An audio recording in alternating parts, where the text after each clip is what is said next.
Hi, everyone. Today is Saturday, September 27th. Welcome.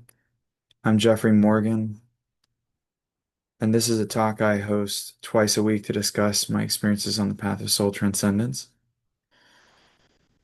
This offering is brought to you by the movement of spiritual inner awareness with the encouragement and support of my friend John Morton, who holds the mystical traveler consciousness, which is the spiritual consciousness that allows us to do the work that we're doing here today. If you're new to the call, the format is simple. We're going to start by calling ourselves forward into the light, which is calling our awareness forward into the light of God that's already present. And then we're going to chant three Anai hues. Hue is an ancient name for God, and Anai invokes a quality of empathy and compassion. Then we're going to play a video clip from my teacher, John Roger. And then I'm going to do a reading from Hafiz. And then we can talk about whatever you would like. So I see Ron Holnick on the call. Would you like to call us forward into the light? I'd love to.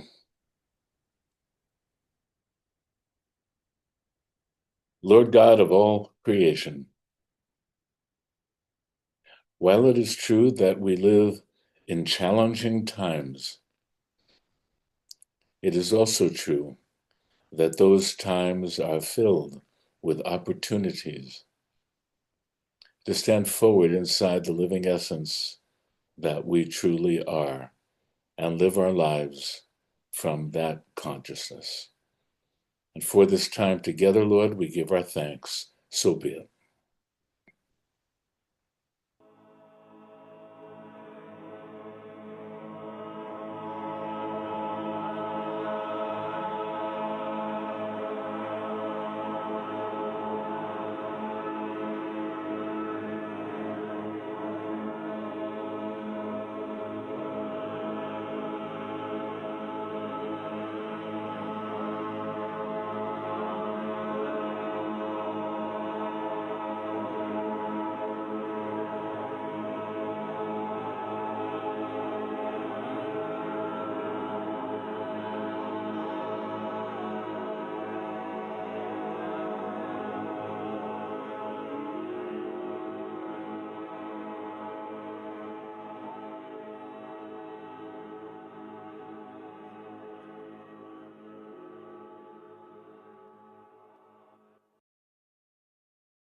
I'm wondering if you're feeling better now that you've been up here for a bit working with us than you were before you came in. No, very frankly, I feel a hell of a lot worse because all the junk's coming my way. Now, if John Morton got up here, I'd feel a hell of a lot better because some of the junk would go his way.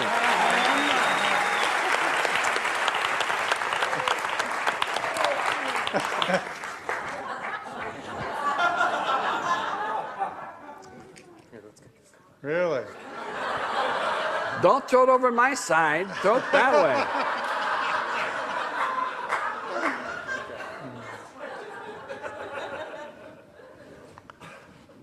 Feeling better?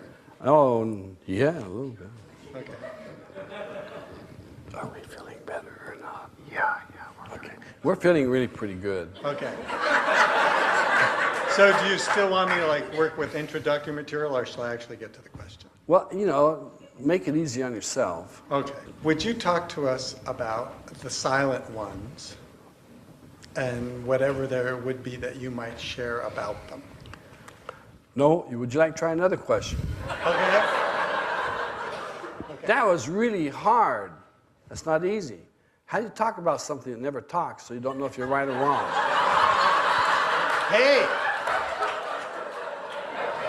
I just raised my hand, you called on me.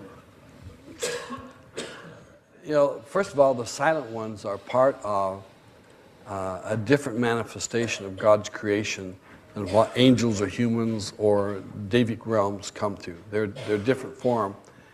And if you were to see one move, you'd have to watch it probably 1,000,000 years before you'd see any movement. Because theirs is not a movement field, theirs is a being field. So they just be. They would look an awful lot like a triangle. Maybe the type that, let's see if there's one over there, the type you might hang on a Christmas tree. And they have a kind of a color of alabaster.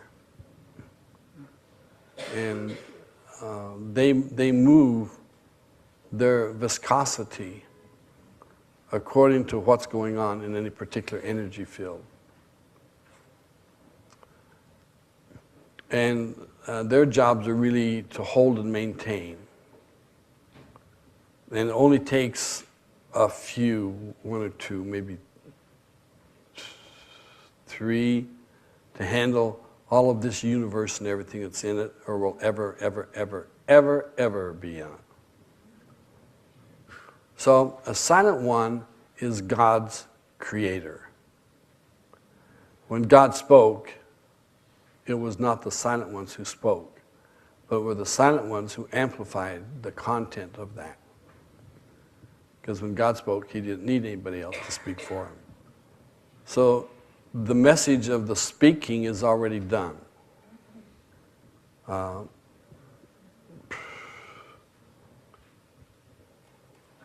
They probably wouldn't go back to redo anything, because the very presence of their specialty and their beingness is a constant maintenance of perfection.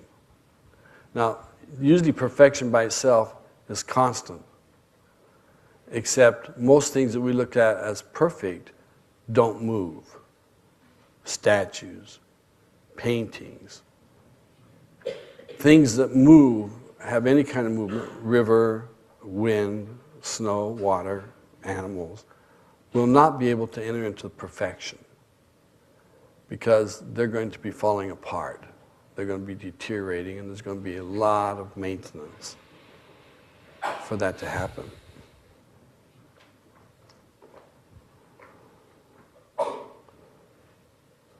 The silent ones, because of their maintaining ability, gives the absolute appearance of purity. But there cannot be absolute purity in any of the lower levels of creation. Because pure is not a designation as much as it's a maintenance process. And so we're maintaining the process, or stabilizing all the universes and the galaxies and the solar systems. It's done by God's whim. It's like God may go, and it's already being done. So before God can give a command, the very nature of the wish or the presence of God's energy is amplified through the silent ones and becomes absolutely manifest in the most pure state that can be had at that place of manifestation. So it's an agreed upon process to have perfection, but maintenance is something that in the very beginning is established to always be. And because of its establishment to always be, it always was. You following? So when something always was, then you have to watch your vocabulary terms, because you can't go from a state of wasness into a state of beingness. You can just ride on the perfection of maintenance. If we can maintain and keep ourselves at a certain level of perception, then we are perceived as perfect. But it's a perception of perfect, not perfect. So it's a maintenance of perfection. So we have a very hard time understanding, how do I become perfect even as my Father in heaven is perfect? Well, if you look at what he made, you understand the Father in heaven isn't perfect. And that they're referencing him as one of the lesser gods that performed the task of bringing all this together. So that pretty much takes that and puts it where you can look at it. There's not too much you can do with this information. You can think about it a great deal, but it's not much of a doing process with it. It's more of an enabling. You enable it to take place. So we have to come to a higher state of reference and hitch our wagon to that star, if you will. And then let that star lead us into the higher heavens. And the leading of that star is the Christ.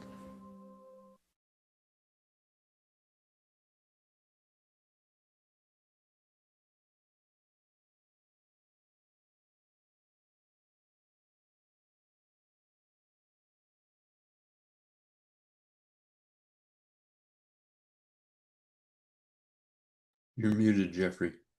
Yeah, I got that. Thanks.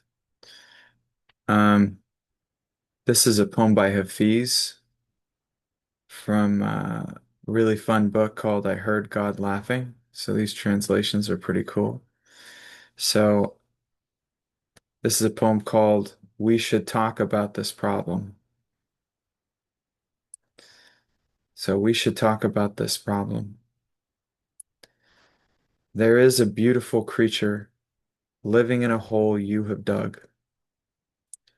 So at night I set fruit and grains and little pots of wine and milk beside your soft earthen mounds. And I often sing, but still, my dear, you do not come out. I have fallen in love with someone who hides inside you. We should talk about this problem. Otherwise, I will never leave you alone.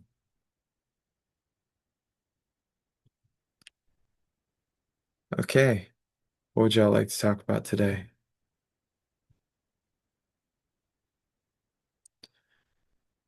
All right, Christina. Hi, good morning, Jeffrey. Thank you for calling on me. I'm very, very grateful and for your teachings. They make a profound difference.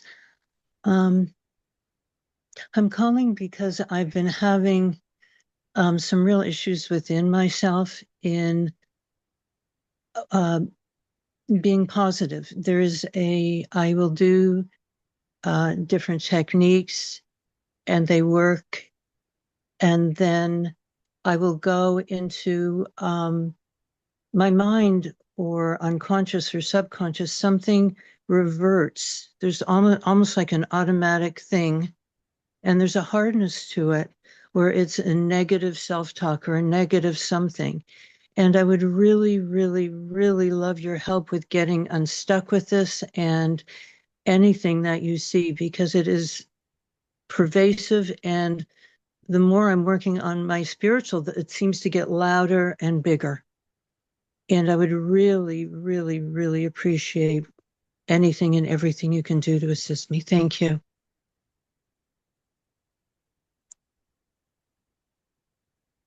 Yeah, one thing that would be useful is probably to differentiate or clarify what we mean by positivity. On the magnetic level, positive self-talk is a way of positively charging your auric field or the karmic field within which you work, which can then attract an experiential reality that is positive. There's a kind of an esoteric teaching in the law of assumption, and there's a way of looking at it where it's like you create, promote, or allow the experience that you have. The larger context of that is we experience primarily from a basic self level, meaning that most of what we experience is a combination of sensory perception combined with some form of memory. And the primary responsibility of the basic self, you could say, is memory management, in the sense that, like, a computer has the responsibility of memory management. So a lot of what you're experiencing is negative self-talk.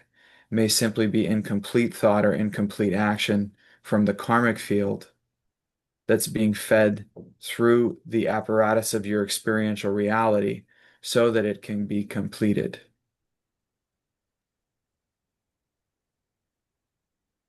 The joy and the fulfillment of the soul is what is naturally experienced when we no longer associate with that which is conveyed to us through the karmic field and the memory, and we have an openness to receive of the bounty of the soul's presence and the guidance of the high self, knowing that that step that we're taking now is in alignment with our soul's destiny. So, to a large extent, on the one hand, positive thinking or positive affirmation or things like that can be a way of recalibrating fundamental structures that would have been set up in your basic self, in your subconscious. And those structures would be something like if you experienced certain traumas when you were young, your basic self would have structured itself to thrive in that environment as best it knows how. Now, those structures serve you negatively. So, for example, if the way to feel belonging or the way to fit in is to express negativity about the world, to complain or to kvetch, or to have commiseration, then the subconscious will be structured to look for negativity, to look for problems. Likewise, proclivities and characteristics of the basic self can be karmically driven on the basis of the specific moment of birth and the karmic windows you've chosen, such that the basic self will naturally be pointed in the direction of the problems in your life rather than the positivity of your life.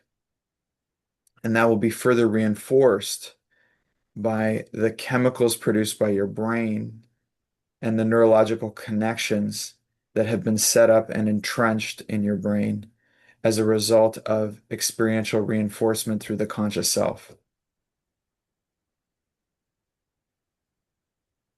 I think where I paused for a moment when you first asked the question is, should the goal be to be positive or negative, or should the goal be to reference from the observer of that process?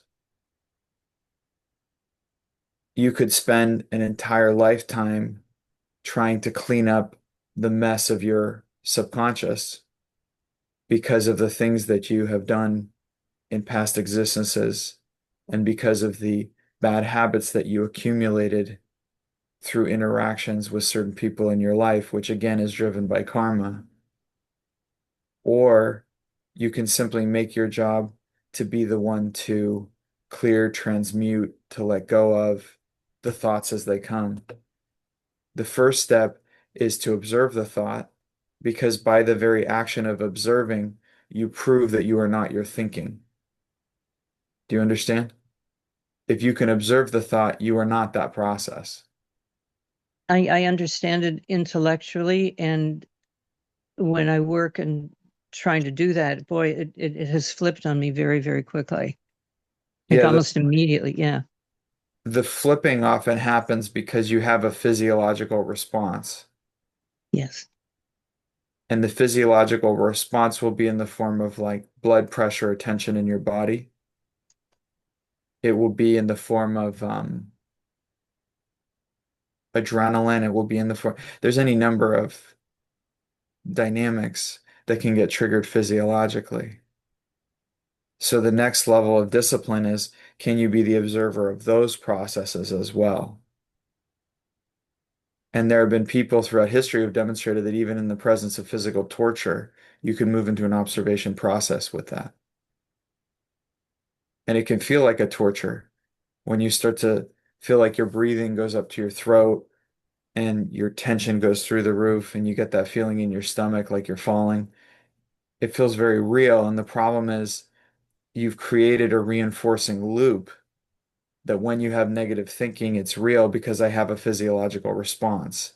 And so the basic self again entrenches it further. To get free of that, you have to go into the observation of that process. And from that perspective, you exercise the agency of the conscious self in directing attention and awareness toward light and loving. Like you've seen the processes where it's like, oh, you have a pain or a tension in your body, and then you start to redirect the energy toward that. And you start Mhm. to just see that loving go to that pain, or you see that loving go. Now, if you're identified with the pain, it's very difficult to direct the attention and the energy toward healing that.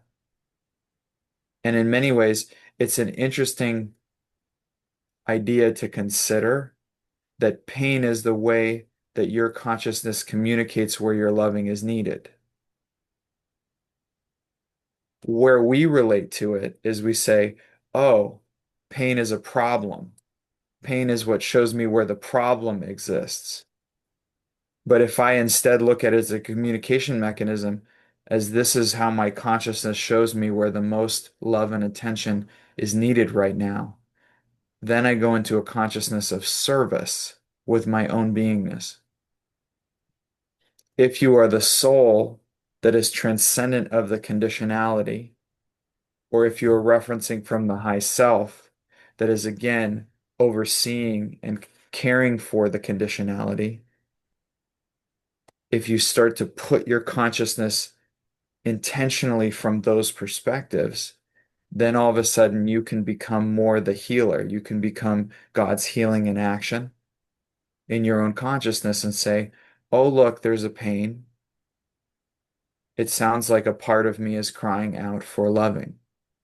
And you direct that energy. Maybe you put a color on it. Maybe you put a word on it. Maybe you put a face of someone you love on it and you just put it into that place. And you just see that process going.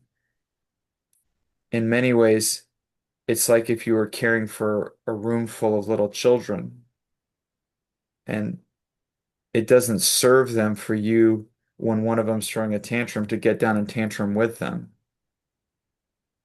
Because then you've taken your attention off the whole process and you've lost the perspective of being the caretaker and the guardian of those children because you're too busy playing into the story. But if you can maintain objectivity and you can hold your focus at that level, then all of a sudden you have the ability and agency to actually direct energy in a positive way. But I can see it, look, it's very tricky because for years your mind has run you by being able to trigger psychosomatic physical responses Mm. to prove its own rightness. So the mind will come up with an idea that is pure bullshit and negative, and you'll say, I'm not going to believe you. And in your resistance of that evil, you will have a physiological response through a hormonal release or chemical of the brain or things of that. And then you'll have a so then the mind will say, see, I told you there really is a problem because now you have all this going on. And that happens over a period of years.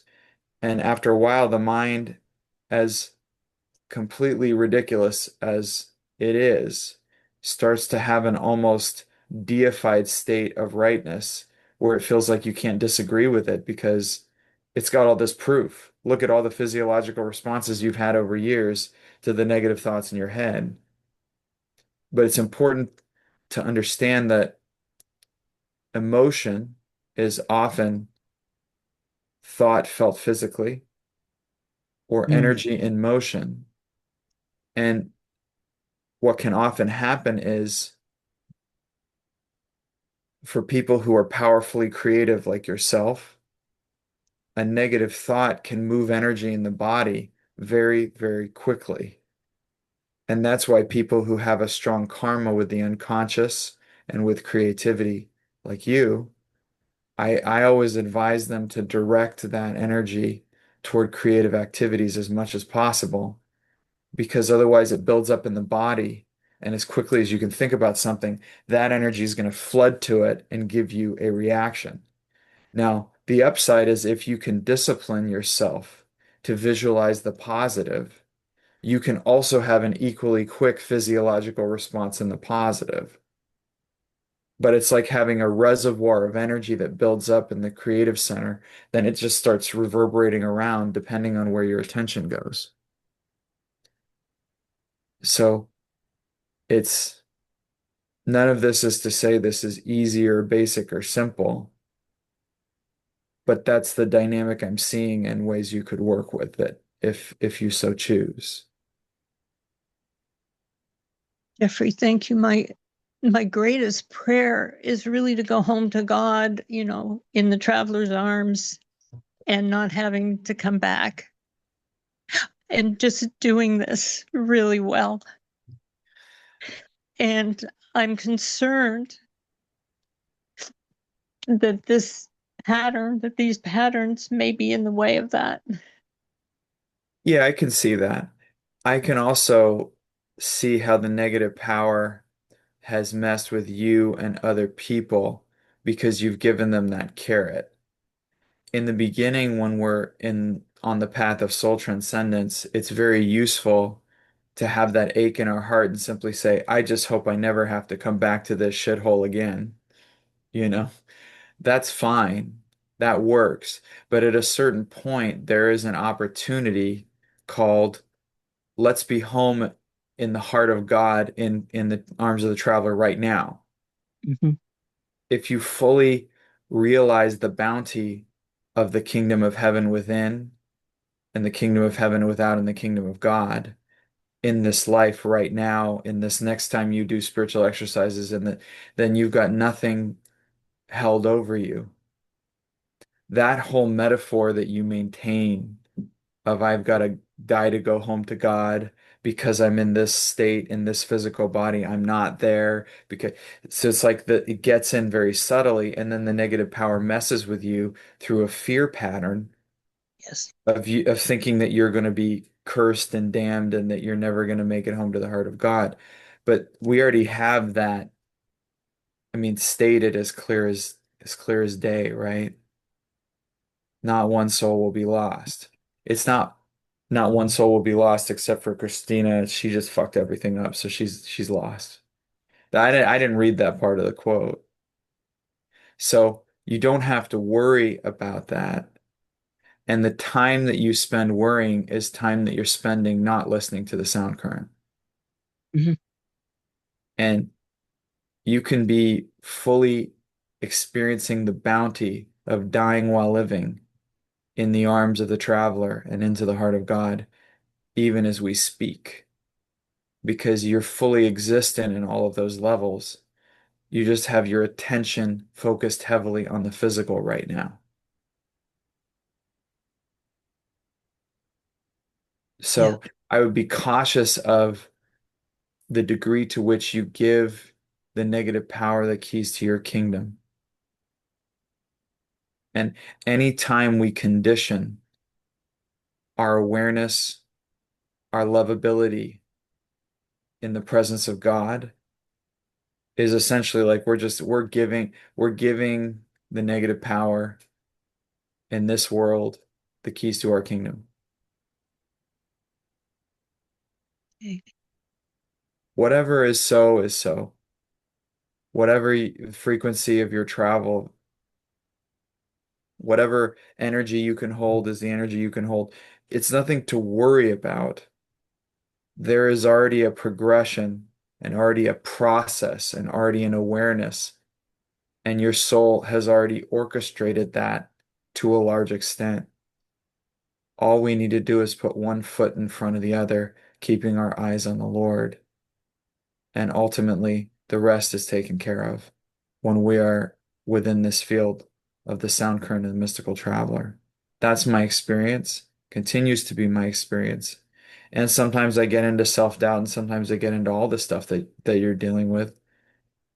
And I return to the awareness that says, wait a minute, I'm spending all this time worrying, but when I'm in spiritual exercises and I have these experiences and I come in with this knowing and I come in with this peace And I have these places that they feel like they're far away, but I realize that they're present right now. It's like I spent all those years wondering if I was off the spiritual path or if I screwed something up. And then wondering, why didn't I write to John Roger more? Why didn't I get more assurance in writing? Why didn't I just get it in black and white that I'm really on the right path? And the times that I asked him for that, I really got more questions than answers, or I got him correcting my grammar, which happened. But like, I realized he was doing me a great favor because I'm a sucker if I do it that way. He was telling us for years, get your own experience. Get busy and get your own experience so that the world, with its slings and arrows of outrageous fortune, cannot convince you, or your mind itself cannot convince you of these bullshit ideas that we as humans are so apt to take on and make a belief system. So it's like, don't waste time worrying or questioning. Go get the experience. Because when you have the experience, people can say whatever the hell they want. Your mind can say whatever the hell it wants. And you're just like, yeah, that's real cute. Because when you have the experience, you don't need to justify anything. You don't need to have a point system. You don't need all the things that you run in your mind become unnecessary because you know it in your bones. You know it like you're breathing.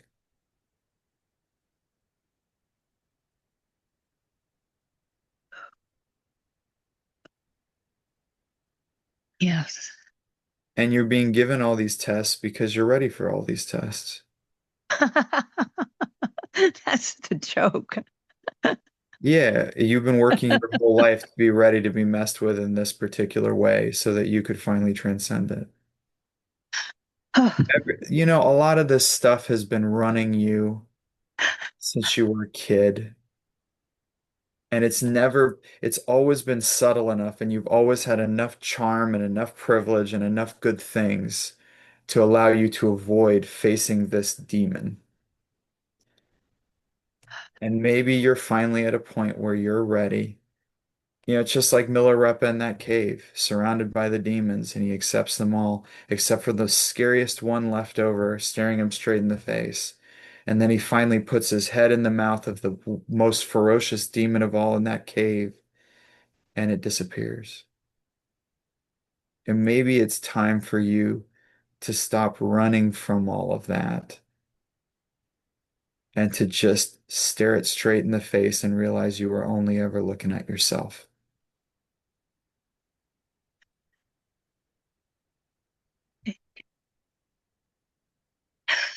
Oh my God. Thank you. God bless you. Thank you. God bless you, Jeffrey. And thank you, everybody, for holding for me. Thank you. God bless you, Jeffrey. Thank you. All right, Anna Sophia. Am I good? Okay, there you go. Yeah, hi. I want to talk about something that's been going on in my life. So, I've just been transitioning from like my friend group. I mean, it's for the best, obviously, but it's been really scary. And there's been like this persistent feeling of being like lonely. It's Wait, not what do you mean by transitioning from your friend group? Like you're changing schools or something? No, I'm just we're just growing apart. I mean, they weren't that good for me, I don't think. But it's just been really scary and I felt like really alone. Kind of just like untethered, I guess. Um, I mean, I've been doing all the practical things. I'm looking for a therapist and I've been journaling and that's been helping. But I was wondering if there was any way that you could just anything that you see that could help me like transcend this. Yeah,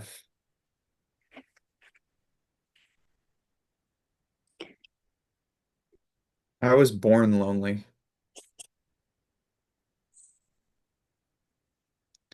No, I was born with an aching in my heart. Yeah. It's always been there. It's not, yeah, my mother said I was born with a cigar in my mouth. I think that means I looked pissed off or something to be in a body, to which I replied, that must have hurt, which is a rude thing to say. But but nonetheless, um, I was always jealous of people in a sense who could live in the ignorance of thinking that they could belong here and belong with people here. Yeah, me too. And it always hurt deeply in that sense. Yeah.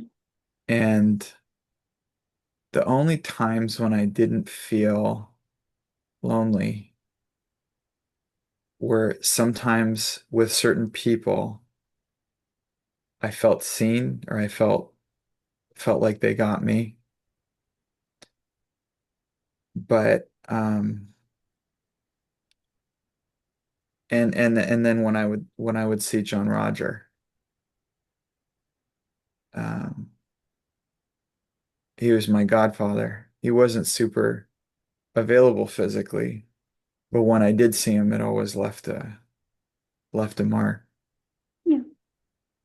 And uh, one thing that I noticed in my own life that might be of use to you is that the friend group thing usually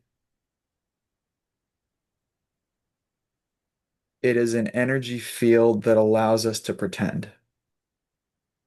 And so Yeah. the thing that we miss most is who we're able to pretend to be in the presence of that energy field. Yeah. And the energy field around them has just been very flat. So, yeah. Yeah. Well, you're coming to an age and a spiritual maturity inside of you where you're probably not going to be able to maintain the false self as much as you have in the past. Yeah. It's enjoyable to fit in. It's enjoyable to feel belonging, but you have to understand that belonging, it's like it's like a placation of an authentic need. So Yeah. it's like if you were to eat uh, when you're very, very hungry, you start eating Jello, but Jello is just, it's Yeah. doesn't really have much nutrient to it, but it makes you feel full. So it gives your body the sensation of fullness, but without the authentic nutrition that you're looking for. Yeah. Having a friend group that allows you to pretend that you're like everyone else is very satisfying in the short term to the basic self, but in the long term, you'll wake up one day and realize you're still hungry. Yeah. And that's kind of what you're dealing with now. There may be very few people on the planet that will truly be able to relate to you and see you and understand the frequency and the level through which you relate. And that's why I think it's important that when you find those people, you keep them close Yeah. and you treasure them and you prize them. And that's why I think that in the community of the movement of spiritual inner awareness, we sure spend a lot of time sandpapering each other. But at the same time, I'm so grateful that somehow we found an island of misfit toys and that we could be together in that. And I'm sure that so many people on this call right now can relate to everything you're saying and everything I'm saying. It might help you to understand that you don't miss them.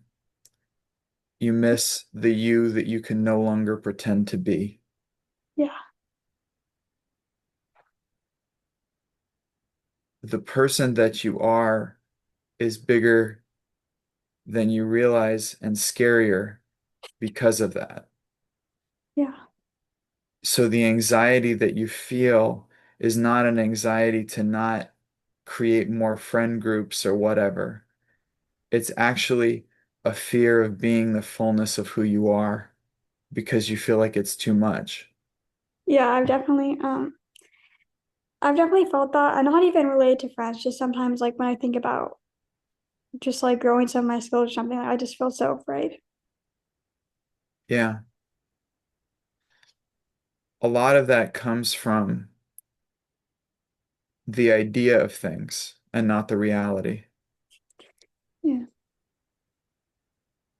Fear as an acronym, right? False expectations appearing real. Yeah. Those false expectations always appear outside of the present moment. They always appear outside of this precious moment. That's why I tell people just love and serve the one in front of you. For me, the word friend is so sacred, like to be someone's friend. Yeah. I remember I personally struggled with the mention of Jesus and Christian stuff in the movement of spiritual inner awareness because I kind of have more of that Semitic proclivity. And it's not necessarily on a societal level something that is has a positive association for me because I look at the behavior of a lot of Christians in the world and a lot of things that were done in the name of the Bible, and I go, well, I don't want anything to do with that. So I struggled with that, and then one morning I woke up and I heard this phrase, Jesus means friend. And then I started crying, and I couldn't explain why. And then it became like, if you call somebody friend, it just meant something much more sacred because that's how I relate to Jesus. Yeah. And and it's not, we say friend group, but what we really mean is identity association. Like, I'm your friend, but that's a very different thing than what you've left with them. Yeah. So the healing, whether you do therapy or any of those other things, is really more about falling in love with who you are outside of that identity association. So, what I would encourage you to do is to get to know the intricacies of how you work and fall in love with how you work. The world for people like us will always be a place where someone is trying to tell you who to be, how to think, and what to do. Yeah. And the way to maintain resilience in the presence of that is to fall deeply in love with who you authentically are, how you process the world, how you look at things, and the things that you are called to do spiritually in the world. Yeah. Thank you so much.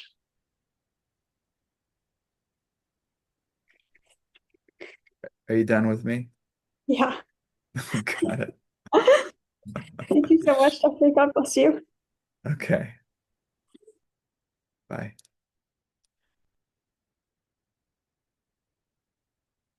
Okay. Diane? All right. Hi. Hi. Um, I appreciate you calling on me to consider this situation that I want to talk about. Um, I have a um, rather difficult, I don't, maybe you'd call it contentious relationship with my adult daughter. And I've worked a lot um, uh, to try to be able to communicate with her and get along with her. And there is something about what she does that can trigger me in a second. Um, so that I just go down this rabbit hole. Oh, it's my fault. I'm guilty. Um, and as much as I've worked with it and gotten better, it's still there. It's still that it just I can't seem to grab that flash before it just hits me and phew. So I thought you might have something. Yeah. Well, let's start from the beginning. Okay. If we just rephrase that, you may notice a difference in your body. Yeah. If we say something like, I have a challenge communicating with the part of myself that is my adult daughter. Mhm. This part of me tends to say things that trigger self-condemnation and blaming and reactivity. Mhm. I really want to find ways to love myself more deeply as my adult daughter, and so that my adult daughter in me is safe and loved. Well,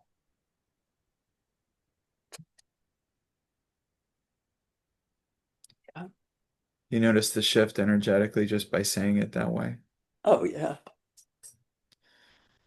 Yeah, because now we're being honest.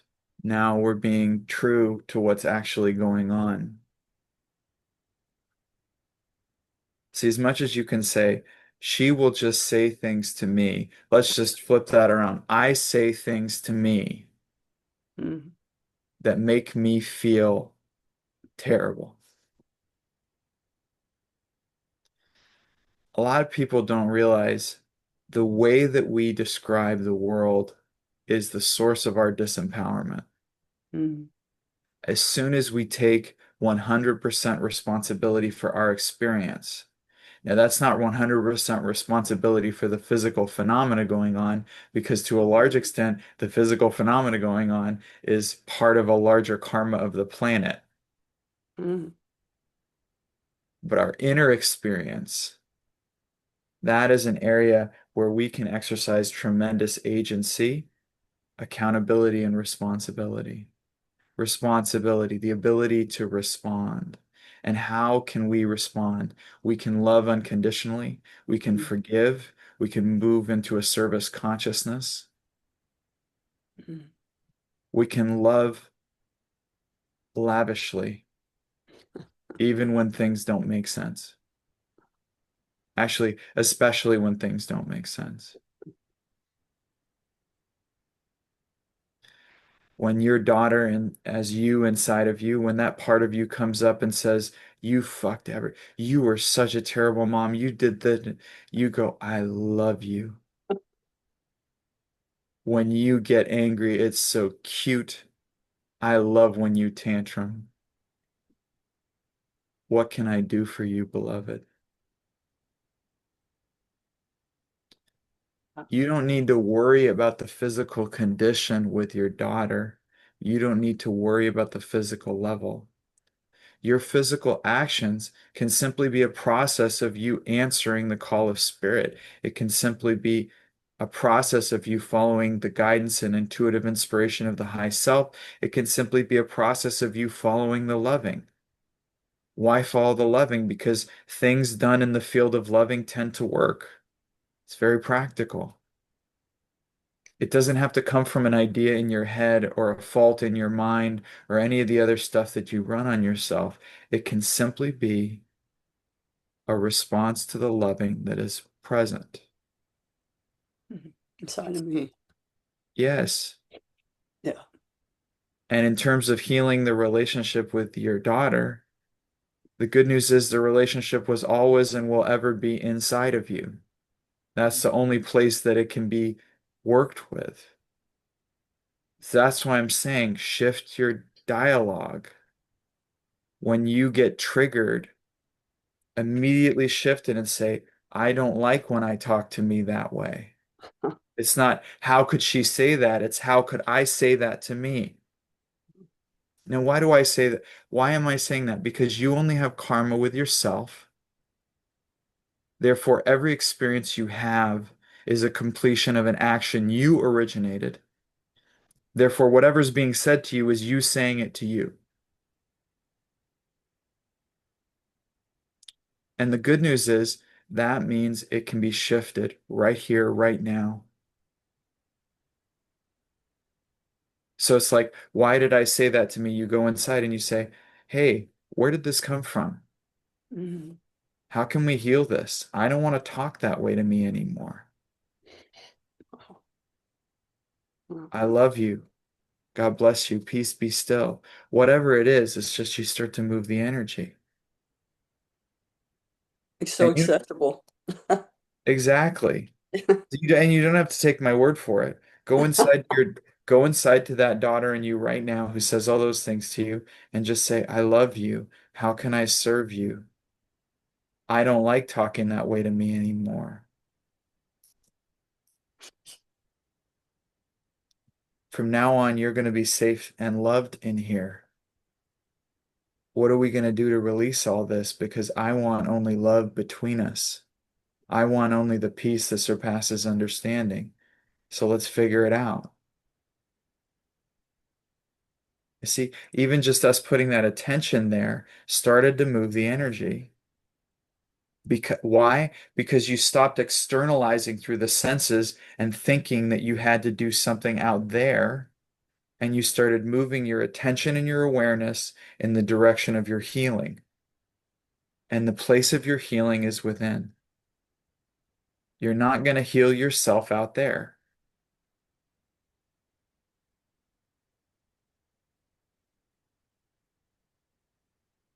You feel that peace that came through?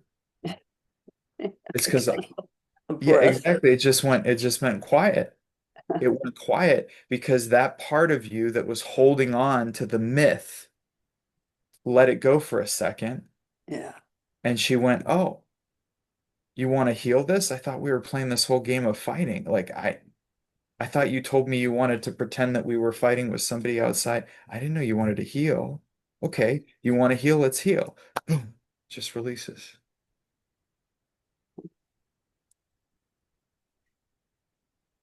We are the guards to our own prison cell. Mm. We're the ones that create all these rules and fantasies that bind and inhibit our own healing. In a sense, healing is a kind of audacity. It's saying, I don't know if I'm worthy of this. I don't know if it makes any sense, but it is possible. It is not only possible, it is my spiritual right to receive this healing right now. I am a child of God, and this healing happens now. See, another layer started releasing as I said that, just by saying those words. You get how powerful the stories that you tell are in your experience? Yeah. Yeah. And how my mind just wants to keep it going. Yeah, so that's why I said step one, why did she do that to me? Immediately rephrase, why did I do that to me?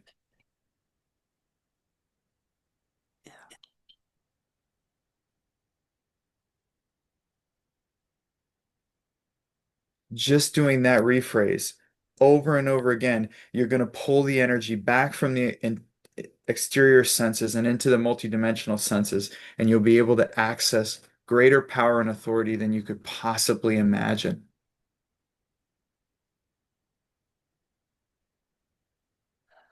Sounds good. Wow.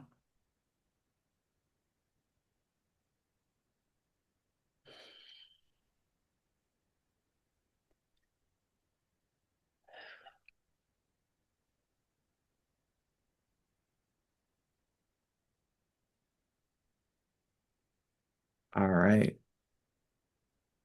Pretty Looks simple. looks like Thank you're you. cooked. Your breathing changed. Yeah, You notice how the tension in your shoulders left, yeah, and now you're breathing from your diaphragm, like deeper in your, yeah, you can feel it. yeah. You notice how your pulse has changed, Mm, and all because you brought the attention inward yeah. and out of your fantasy reality where people do stuff to you.